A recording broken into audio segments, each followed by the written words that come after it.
Good evening, everybody. Wow, it's so nice to have such a big crowd. This is a true honor. This is a special edition of the Dance Talk series, and we're here tonight to talk about and celebrate Stanton Welch's 20 years as our artistic director.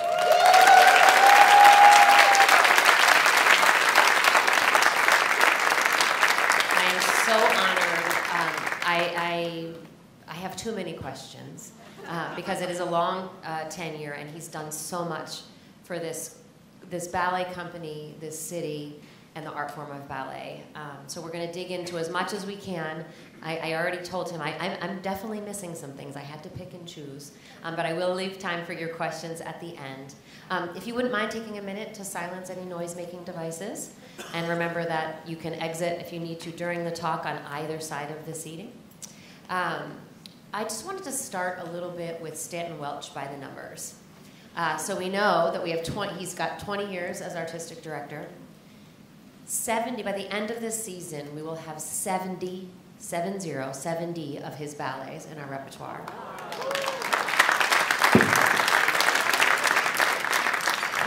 He has created 42 world premiere ballets for the Houston Ballet. 8 world premiere, yes, keep clapping. 8 full-length world premieres he's created in Houston, and he spearheaded one world-class facility that is still the largest space, building dedicated specifically to dance in the United States. I am sure there's more numbers, but those are some of them, and we're going to dig into a little bit more of that. All right, I'm going to go way back, and we've been, for those of you, there's several people in here who have been Stanton champions since before he was artistic director. You may have noticed we haven't been talking about his first ballet for the company, Indigo, because he created that before he was artistic director, and we're officially celebrating his 20 years. But I want to talk about Indigo, and I want to talk about how that happened and what you thought of Houston and Houston Ballet before arriving to create that. Sure. Well, I had actually had an experience with Houston Ballet before coming for Indigo. I had been a dancer in San Francisco Ballet School, and Houston Ballet was definitely, back then, really on the agenda of a company to explore. I knew some people that worked here. Carmen Mathe had been friends with my parents. So I'd actually come here for a summer, just for a couple of weeks, did some classes here and in Louisiana in a ballet school with Harvey Heisel, I think is his name, with Mimi and Tyann Clement and all those people. So I'd had a little bit of a Houston connection, already seen Martha Butler and Jamie Parker and all those legs and feet that Ben had in the company, and was obsessed by that. And I remember that driving through the Wortham, and that you could drive through the theatre, and I was amazed that you could drive through a theatre. And those things really stuck in my head. So that was before I came to Houston. What was shocking to me on arriving in Houston was how green it was, and that I had just been in Denmark in the dead of winter, and I grew up in Australia and had seen desert. I was expecting desert and dryness, and then you get here and it's green and luscious, and everybody was so friendly, and it just felt very unique and special as a city right away.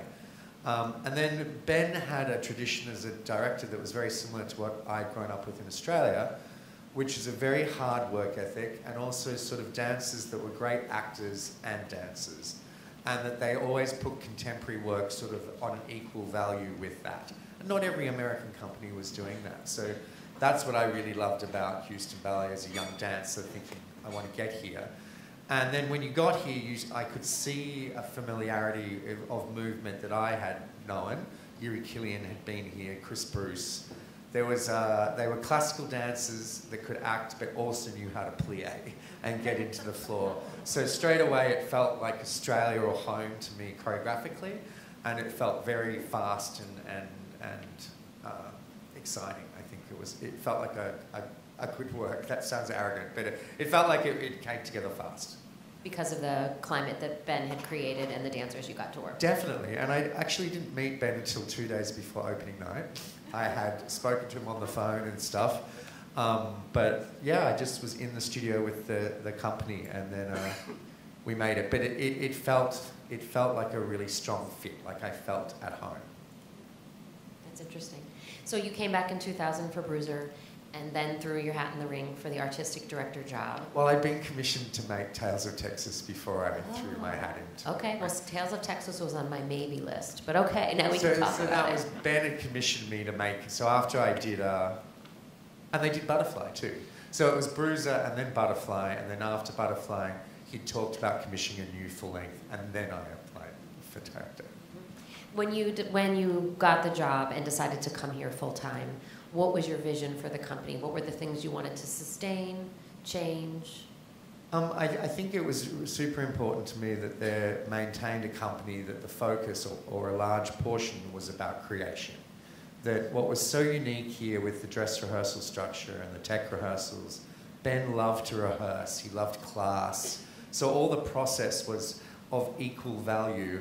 And then the standard of the show on stage was really high-notch, not just great dances and terrible quarter ballet or terrible sets and great dancing. It was all the right things. And that was what I wanted to make sure that idea stayed alive, and that there was a place where if you were a dancer that wanted to have full-length stories created on you, that there was an environment in America like that.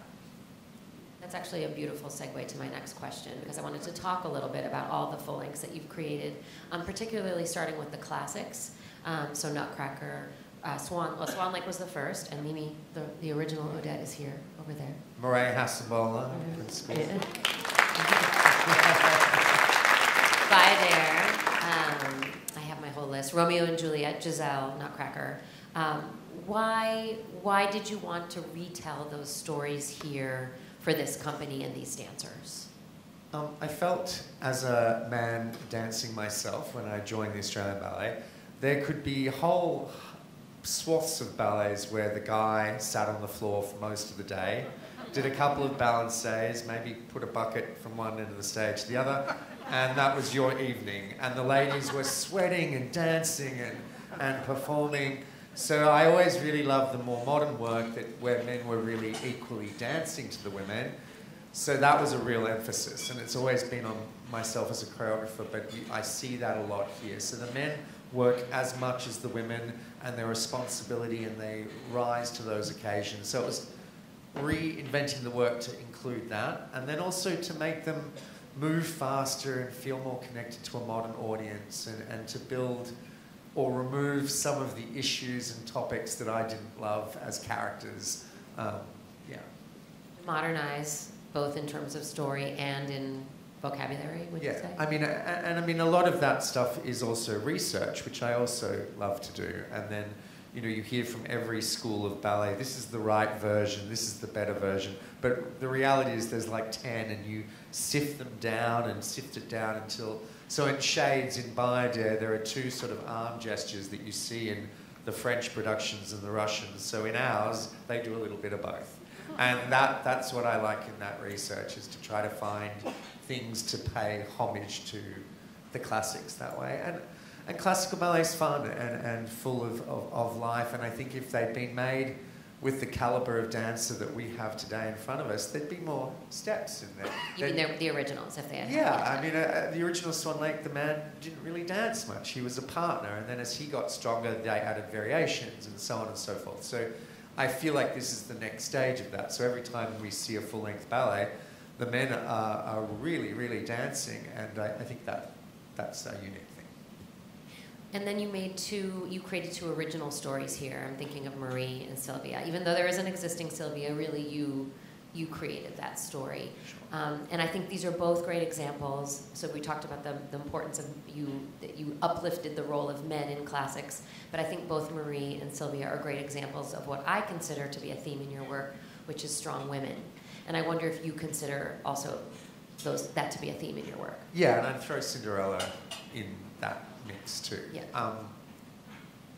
Yes. What was the question again? Well, I mean, my mother is here, so I think that I grew up with strong women, ballerinas are the superheroes. You know, these women are dancing on point, working from 9 till 9 at 10:30 at night, and raising children, and doing all of that. So I felt like strong women was where I was just surrounded by strong women. It felt natural to me, and.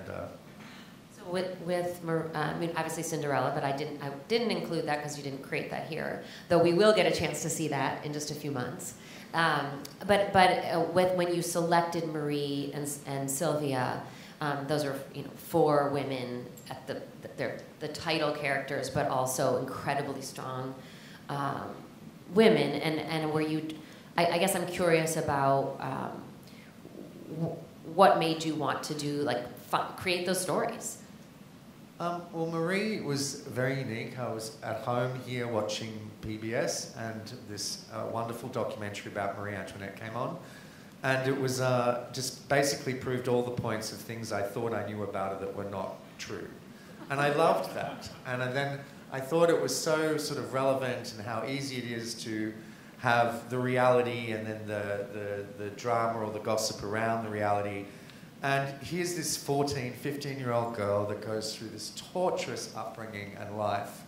What were we expecting of her to do? And she was a person too, and that really appealed to me. It wasn't trying to make her the victim or innocent, but just to explain. Make her real, for humanity. And Louis also. I mean, they were both just children thrust into this leadership of a country that was already falling apart, and then so that appealed to me. And it was particularly one moment in her story where she's brought to the border of Austria, and there's an island in the river, and they take her there and they strip her naked and take her pets away and her nannies away, and then redress her in French everything, and she never got to touch anything Austrian again, and never went home again.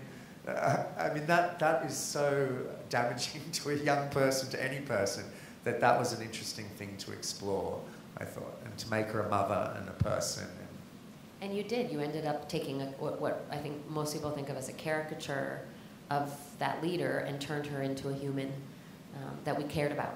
Yeah, and the idea was sort of the 3 acts that she evolves to, that you start off with her in this state where she's just a pawn and all of the kingdoms are using her for political gain, and then she's in power and spoilt and not aware of the people around her, and then she's watching her family die and waiting for her own death. So, I mean, they were very interesting.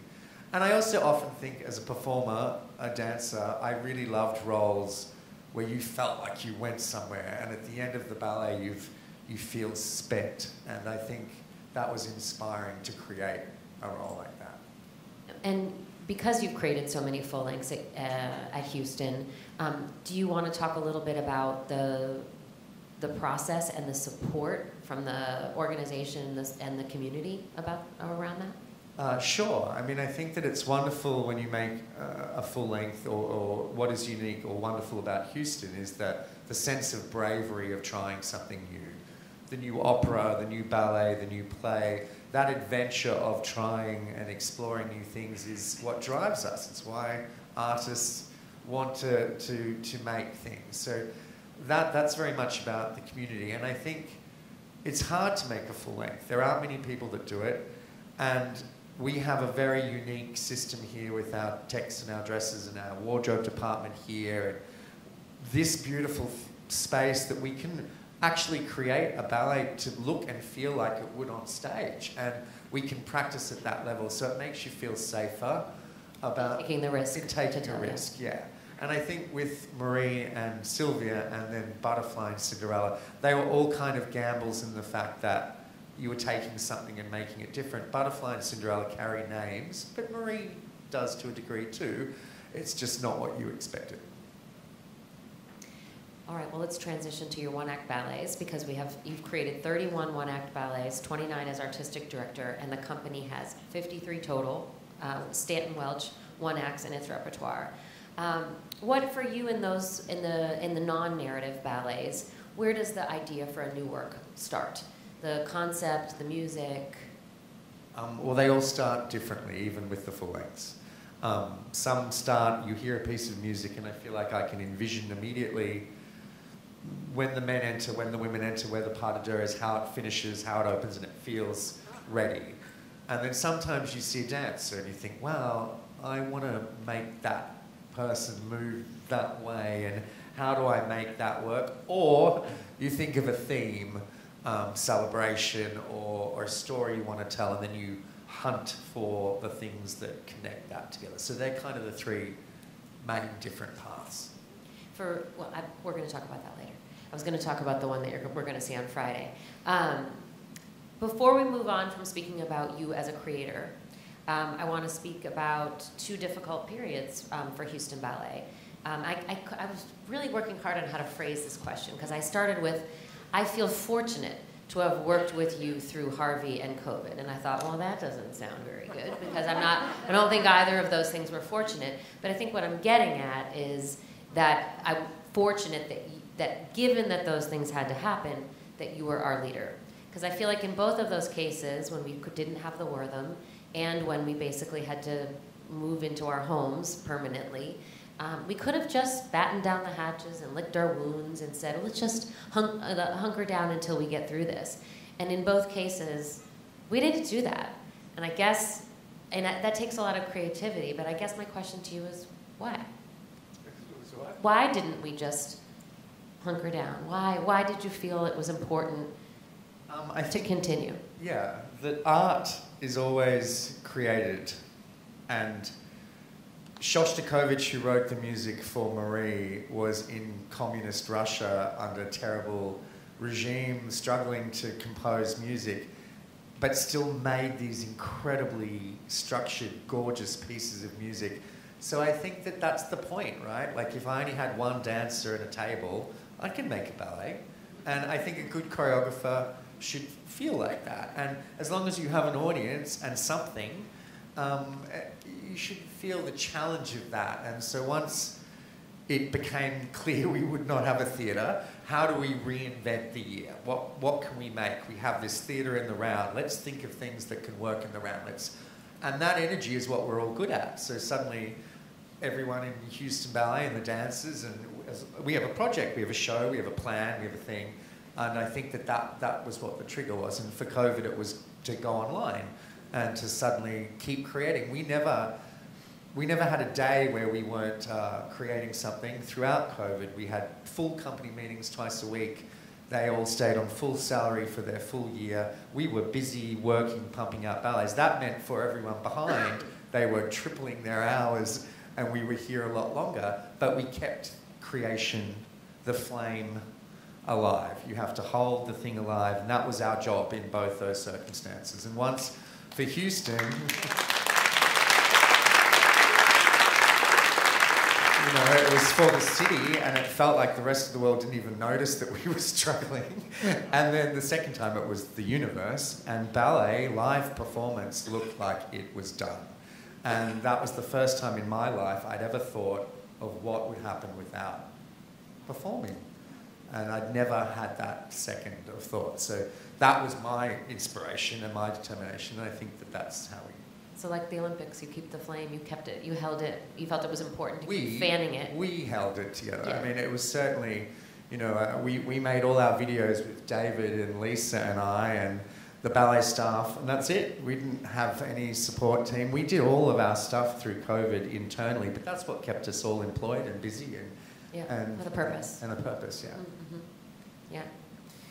Yeah. Okay, so we have divided, sort of looking at Stanton's tenure into three categories, and we've so far tonight focused on him as a creator.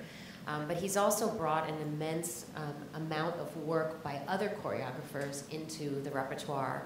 And as I was doing my research, I think it's really important to state, while we had some work in the repertoire prior to his tenure from the big sort of masters, since he became artistic director, we've added 4 Balanchine works, 6 Robbins works, and 10 Yuri Kylian works. And then we get to see MacMillan's Meyerling again later this season. Why do you think these masters are important for the dancers to perform and the audience to see? I feel like they're great not just for the dancers, they're great for choreographers to build choreographers, they're great for people who for the burgeoning choreographers to experience a master like and that. to watch the partnering and see the musicality and to bring all those kind of flavors and things in front of our young students and company. It creates dancers, choreographers, future directors. Everything is coming from that. And on top of that, teaching the audience what all of our lineage has been. I mean, I think that these people were really instrumental in affecting me, and certainly, as was Ben, a part of that group of people. And then we will be the effect of other people. But I think that Kylian and Robbins and Balanchine, we've tried to do a ballet each year. It might only be 4 new Balanchines, but we've done a Balanchine every year. And I think that they're just such masters of musicality and smart choreography. So I think it teaches people stuff. And also, as a dancer, I loved being in those ballets because even if you're in the back, you were dancing and involved. You know, Serenade, you feel like a team. Forgotten Land, you feel like a team.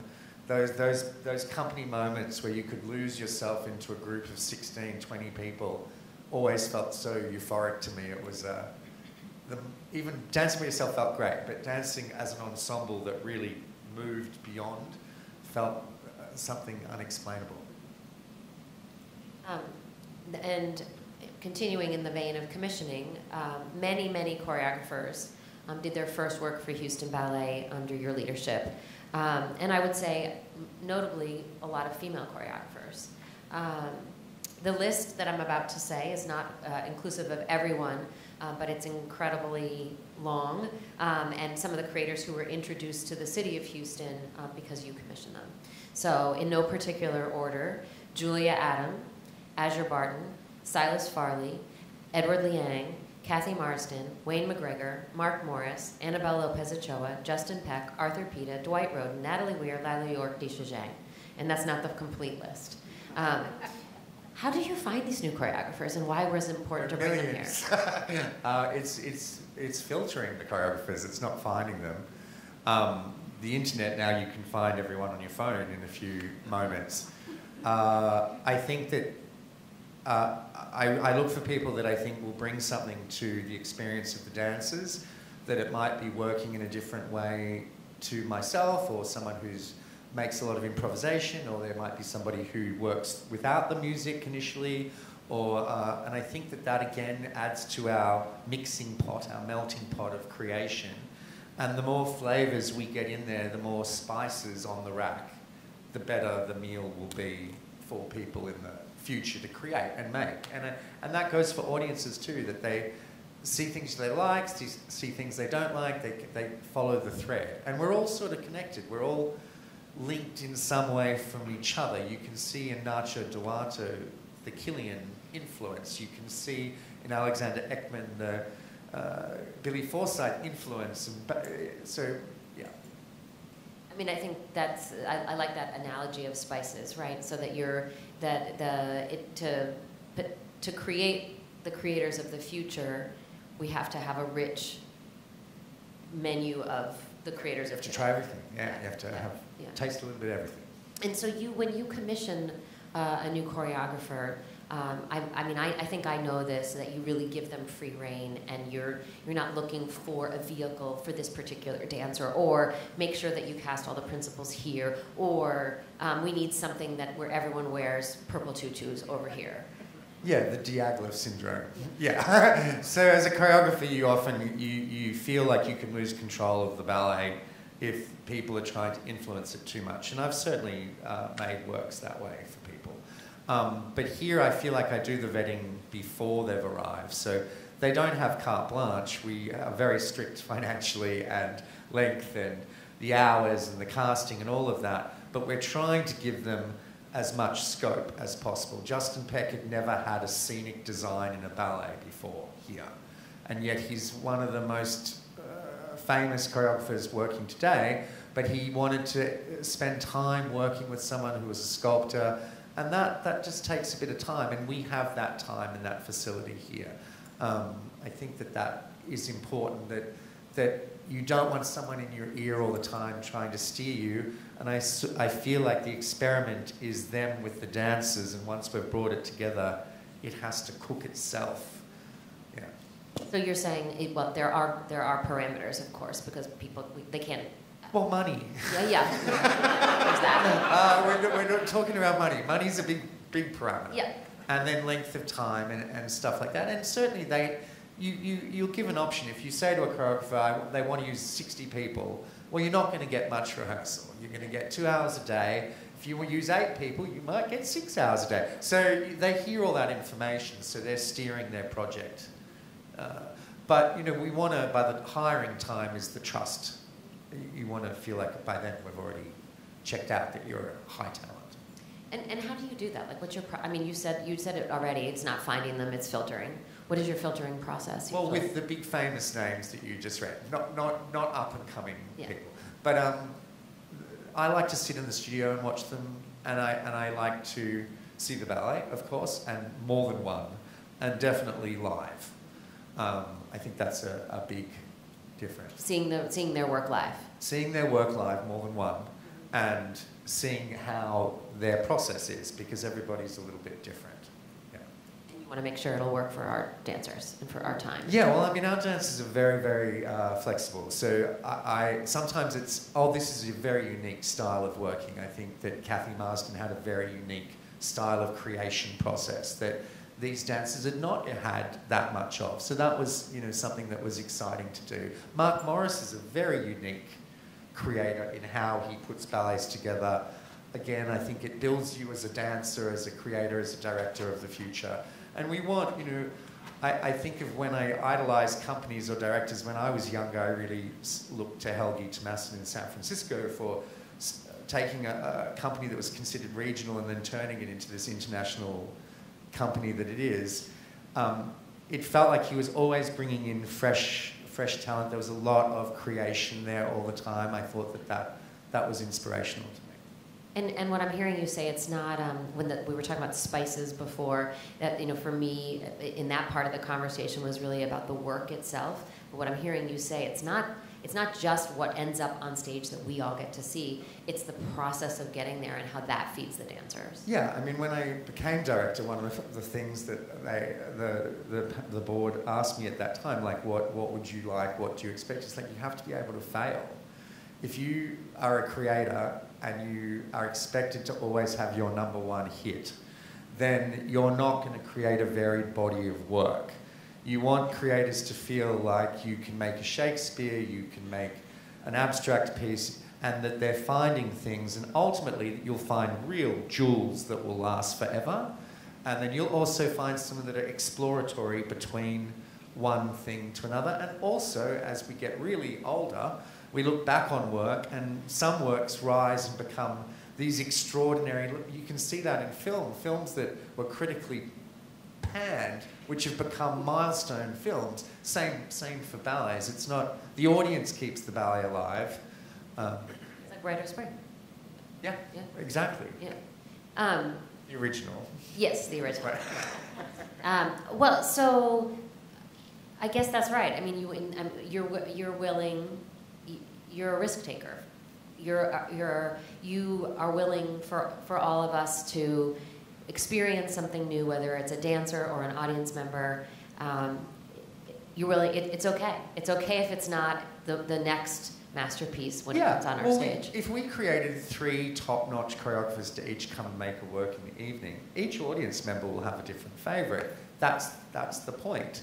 And then my favourite might be different from yours. And then in 10 years, I might really like the other one. And that's what I really love about the collection. I think it shouldn't always be about the immediate success of the work. You have to explore interesting, difficult topics at times. Have you had a piece like that, whether yours or another, where you've changed over time, that you've evolved your...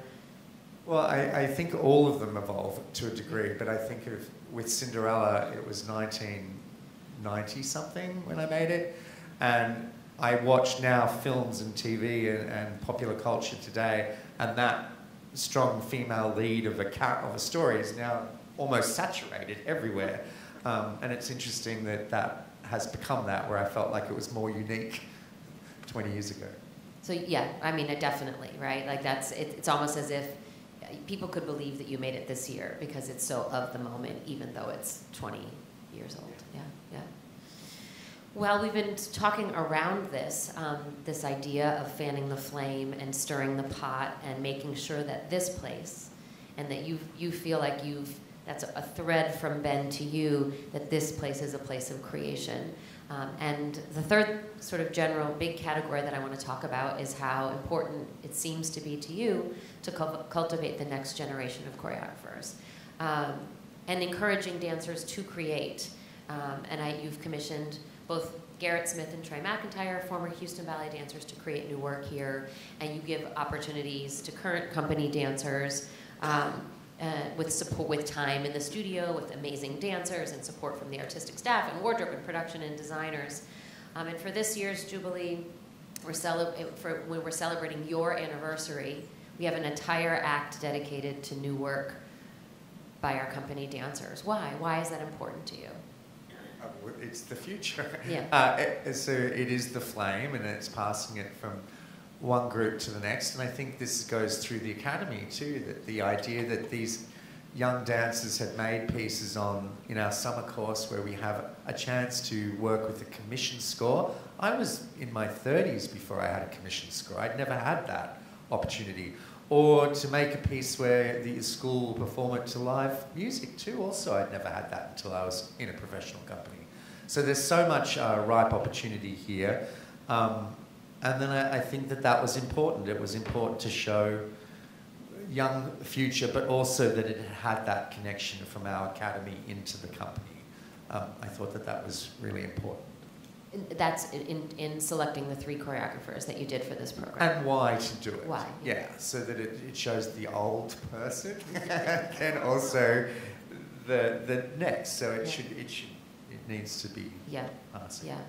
And for those 3 pieces, what were it's Jacqueline Long, Jack Wolf, and Jendalia Bernard, who's here today.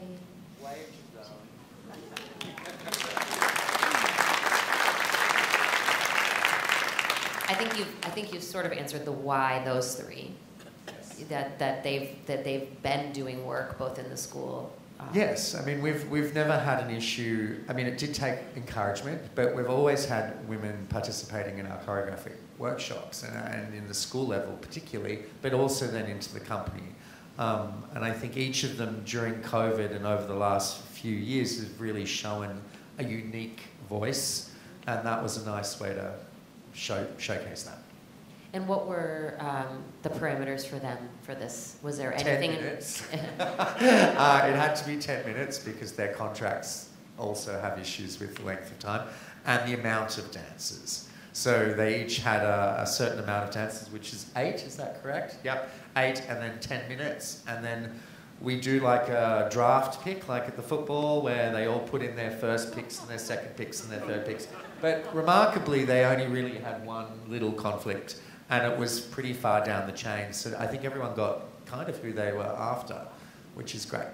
And as you were discussing earlier about when you commission a choreographer, if you want 60 dancers, you get 2 hours. And I mean, you strategically did that so that you could rehearse them at the same time. Exactly. Yeah. So then by having the 3, we could do a line across our schedule, and it meant that they would be dedicated an hour or more to all of them and not be waiting for someone to come into the room. And then also we supported them with Lisa Pinkham, who's a lighting designer who's worked with me, and Holly Hines, whose costumes are for my new piece also. So they had really top-notch support system all the way behind. Yeah.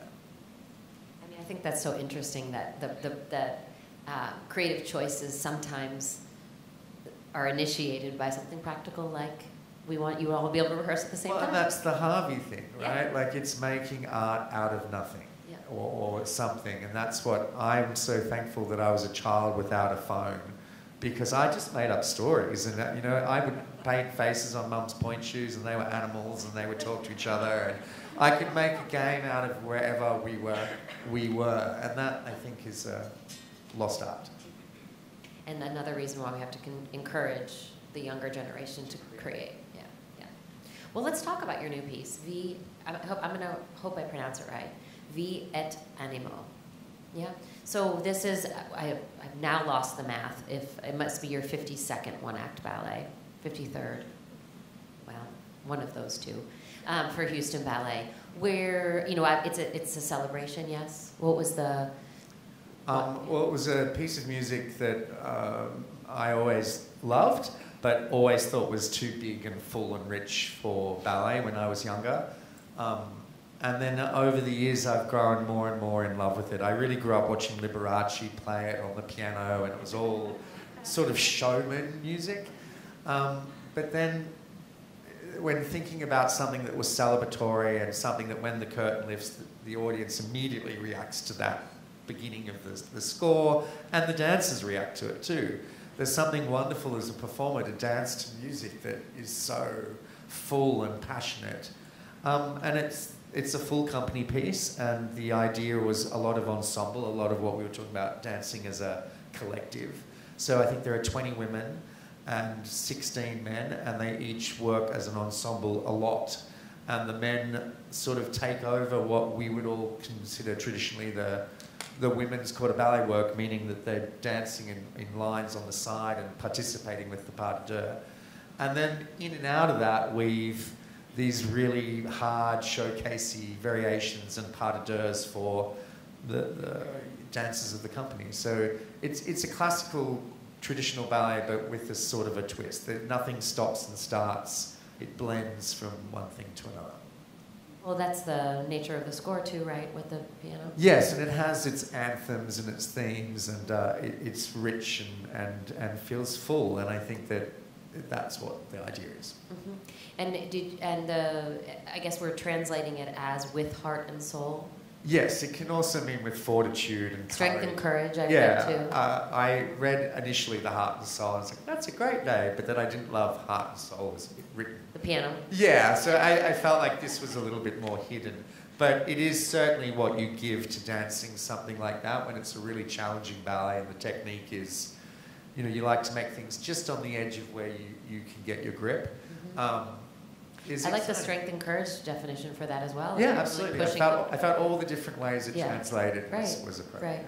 I mean, you're saying, you know, you always talk about pushing the dancers to the next level, so that you created this new ballet to give them something to reach out for. Yeah, and I think, you know, Divergence, all of those ballets, I think, if you think of the Rose Adage when it was created, and the choreographer stood there with someone and said, now I want you to let go your hand.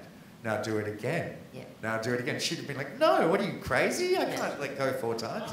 But then it became a part of what we all aspire to do, 32 fouettes. Same, yeah. So, you know, it's great to keep lifting the bar. And it doesn't mean that it should also be personally challenged. So it might be easy for another dancer, but the person you've created it on, for them, there's some obstacles and hurdles. And that, I think, for an audience is fun to watch. It's great to watch an athlete or an artist achieve that final thing, and you scream at the touchdown. Especially if it's been hard for them. Oh yeah, the ballet has that feeling, and I think it's a work like that. So certainly, we're all clapping a lot in the studio because they're excited watching each other pull off the work.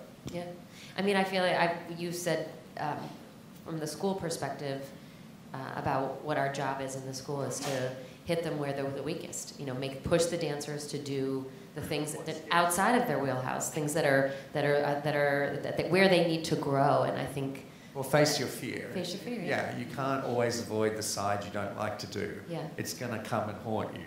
So you might as well practice the left and the right equally every time.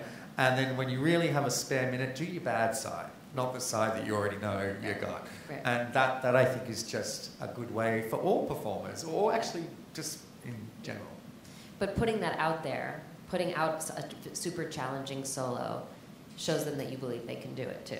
Well, they made it with me, so it wasn't. I can't make something they can't actually do. Right. It's not possible. So it's in my head it will be out of 5 times they can do it twice really well, and 3 times they're struggling, and then by the show it gets to 3, and when you bring the ballet back 5 years later, it's every time, and now a young kid in the school is doing it. And, you know, I mean, you did clear in the academy, and that's 20 years after it was made, and I would never have imagined that the kids could pull it off at the level, and I kept saying, reduce it, it's too hard, and they didn't reduce anything. They came out and did it as we do it.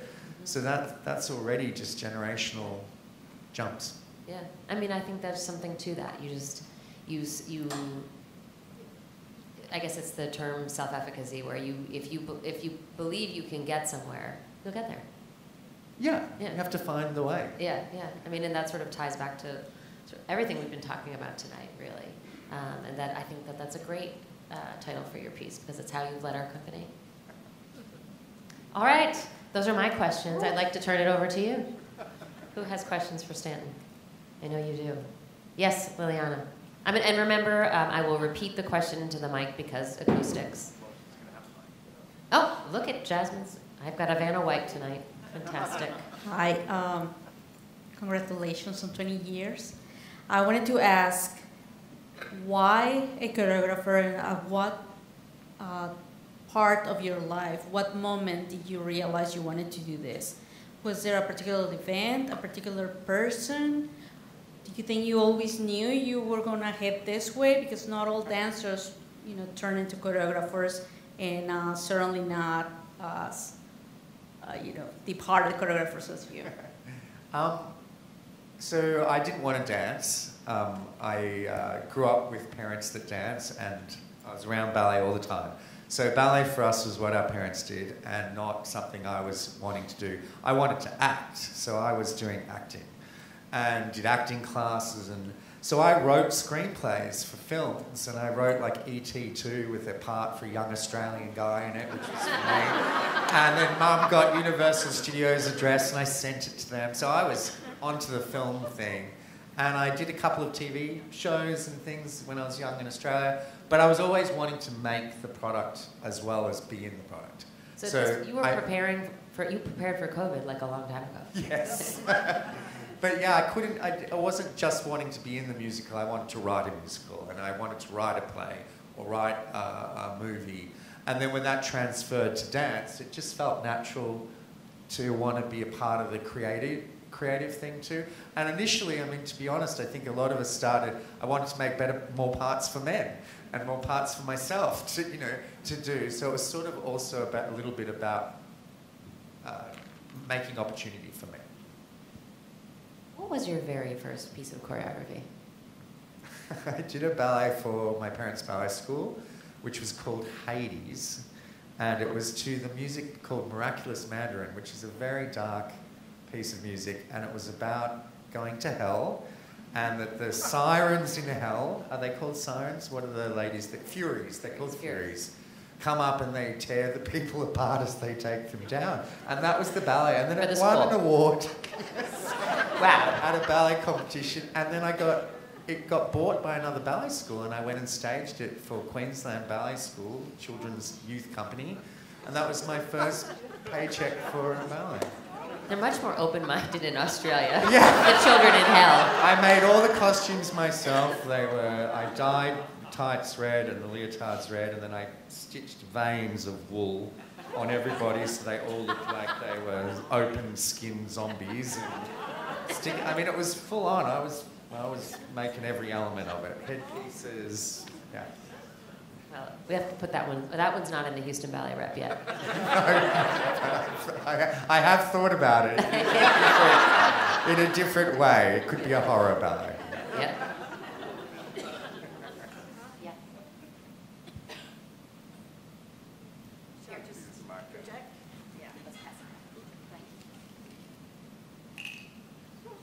When you first came to Houston Ballet, I heard you speak.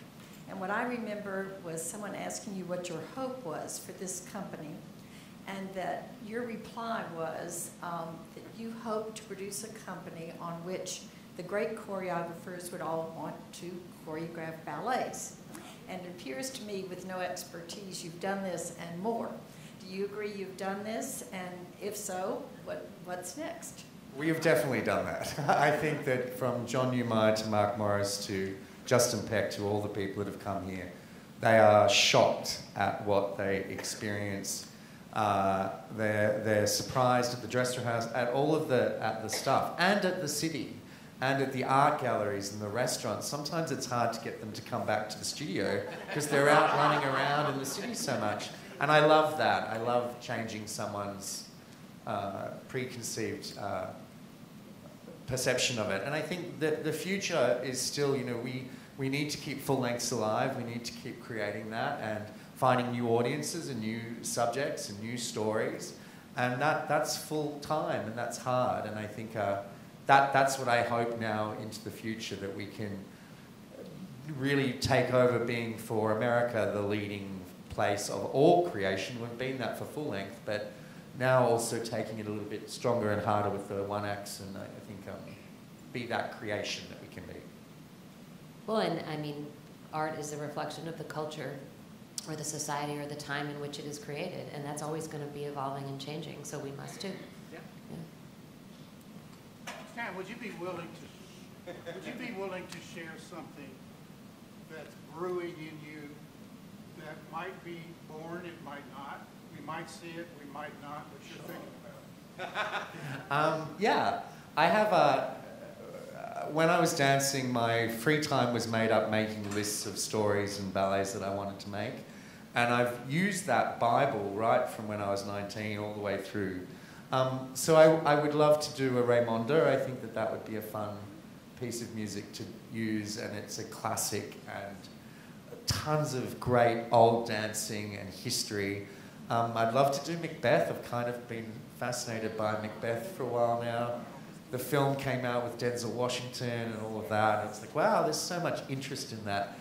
And I have a Cain and Abel that's kind of a Western that I've had for a while. So they're the three story ballets that every now and again I push forward or move around. Yeah, so they're... And then there's also a great piece of music, Mason Bates, who's As Yours ballet. I would love to make something to his music. I think that's really exciting. And then for dancers, you know, we've got some wonderful dancers right now, and to make something on someone like Eric Best or Danby Kim would be fun. That feels exhilarating. So all of those things are kind of interesting. But stories I flip around. It would be fun to find a superhero modern story that we can really harness.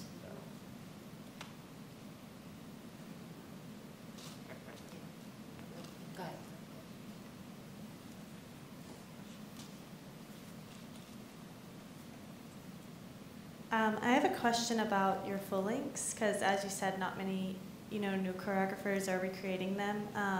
Specifically, when I saw Romeo and Juliet, you're not creating, contemporary versions of these ballets. They're very traditional and classical in every sense of the word, but there did seem to be sort of a freshness, a newness, like kind of a new beauty to them that it seemed like something I'd never seen before, and I couldn't really pinpoint what things were different, if any. So I'm just wondering, what's your approach to kind of keeping them new and fresh? Sure.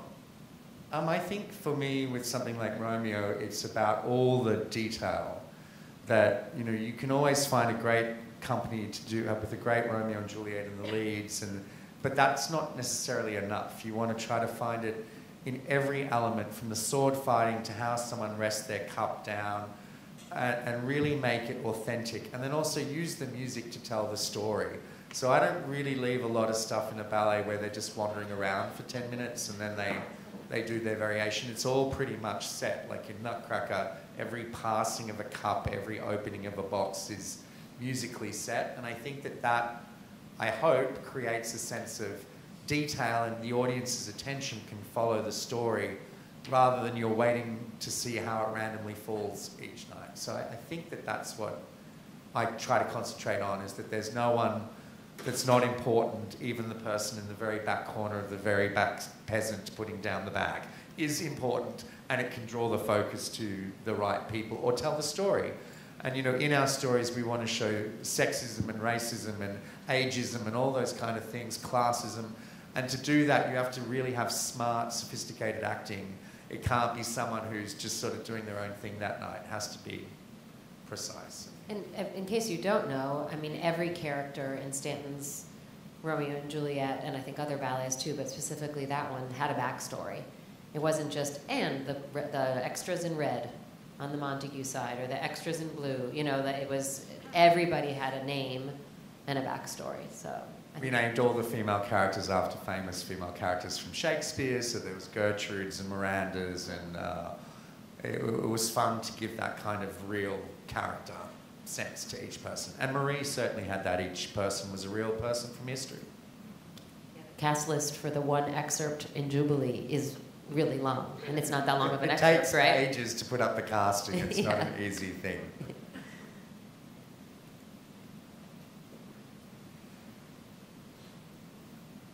So I wanted to marvel at the robustness of the ballet, especially during Harvey.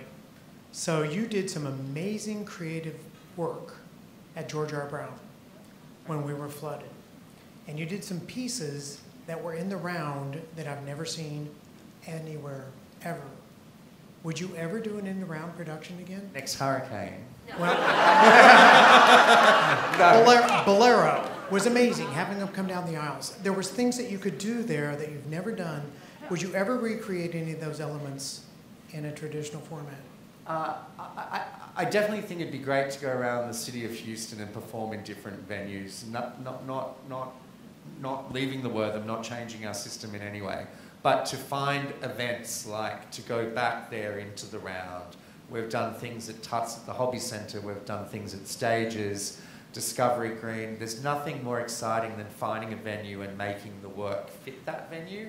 And that was a lot of fun that in the Round Theatre. I certainly feel like we could make a program unique for that. We need to start thinking about how can we add reps to what we have that are more unique or one-of-a-kind moments that just last a weekend like that. But I love theatres that are different shapes. Stages was also in the round, sort of.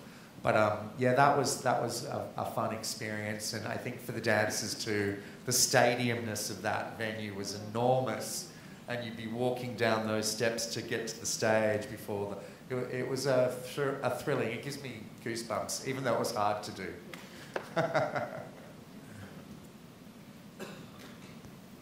So the piece you're going to present on Friday night, using the Tchaikovsky music, that's a long piece. Will you allow all of the music to be heard, or? I'm only using the first movement for this Jubilee. Yeah, okay. I think ultimately, if it comes into the normal rep, I have a plan for how to add the other movements. But the first movement's about 25 minutes long. Yeah, so that's what we see. And does the clash between the piano and the orchestra? I mean, there are some chords there that are just malevolent. It's definitely a big piece of music, yeah. Yes. And Catherine Siscon, who's our pianist, company pianist, is great. And she's been, definitely very involved in all the studio rehearsals, so she's got all the tempi of all the dancers down, and there's quite a lot of freedom in there for her. So it's been great to have. We actually have 3 rooms going with the one ballet, all the women, all the men, and all the soloists. So we have 3 different pianists playing that score for us each day currently, which is extraordinary. What a challenge for them too. Yeah, that's exciting. And today when we did the rehearsal, we had 2 pianists, one playing the orchestra and the other one playing the piano section. What else? There we go, I knew it. Once you get this crowd warmed up, they like to ask questions. Questions? Yeah, okay, Sharon. I'm always good for a question, aren't I? Any other thoughts about the future? You talked a little bit about what's percolating. Any other different directions you want to go in, or just what your thoughts are? Let me just repeat that. So Sharon's asking about any other thoughts about the future, any offshoots of direction where you might see us going. I think it'd be great for what COVID, I think, I found in COVID was even how far internationally around the globe these videos spread. And suddenly they were seeing Houston and seeing our dancers. They always see our dancers. We have films before and we tour. But I think to film us on our Wortham stage with that huge world-class theatre, with all our school kids in our ballets and all of our sets and costumes in full glory, and somehow get that out into the universe because everyone is on their phone and on technology. I think our Nutcracker is one of the best. It should be part of what's played on television every year with all the Nutcracker. There's like a 25 days of best Nutcracker show that I watch. Well, we should be on that. And I think finding a way maybe to really embrace filming and what does that mean, and show us here in our home team and in our home Our best game. space. Yeah, in our ourselves. best space. We have filmed ourselves professionally, but it's always been when we've travelled. It hasn't been here. And that I think, that would be great. So visibility for our company beyond.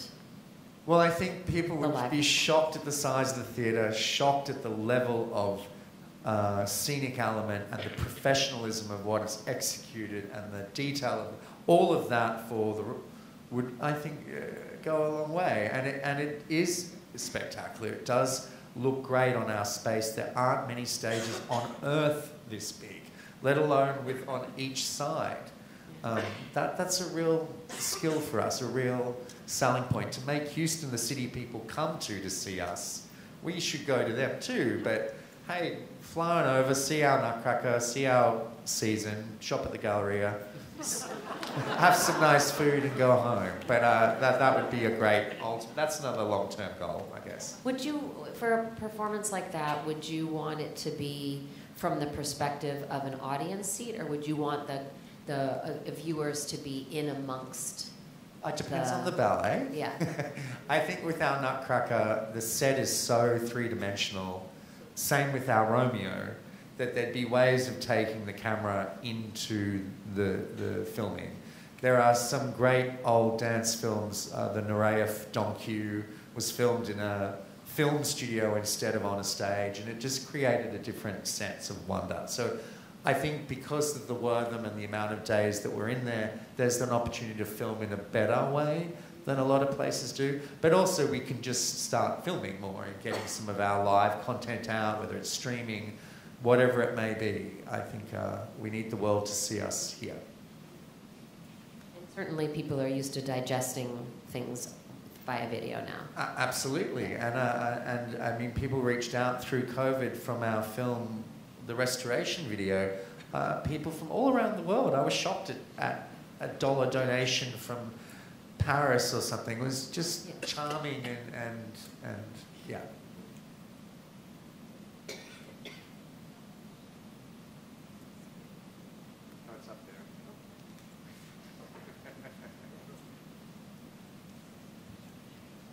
there. You spoke about having a Bible that you created, I guess, at 19, and you have pieces that you refer to, but I'm interested in what keeps you going. What do you find inspirational on a kind of daily level now that you've done this for so long?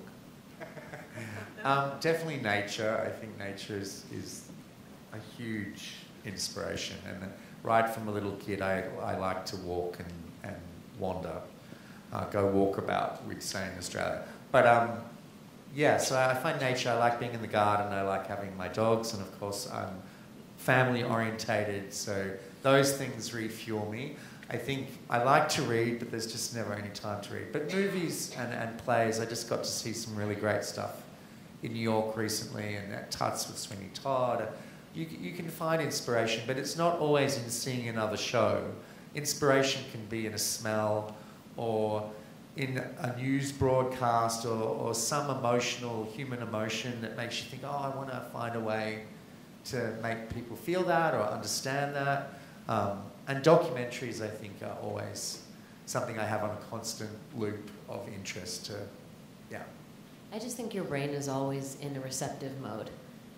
It's always over here. Well, I just think it's open, and it's when in the sense of like what you're saying, and you get ideas. You're always in the receptive to potential creative ideas. I guess. My brother would always say when I walk around, I flick my hands, and he's like, "Can you stop doing that? You're embarrassing me."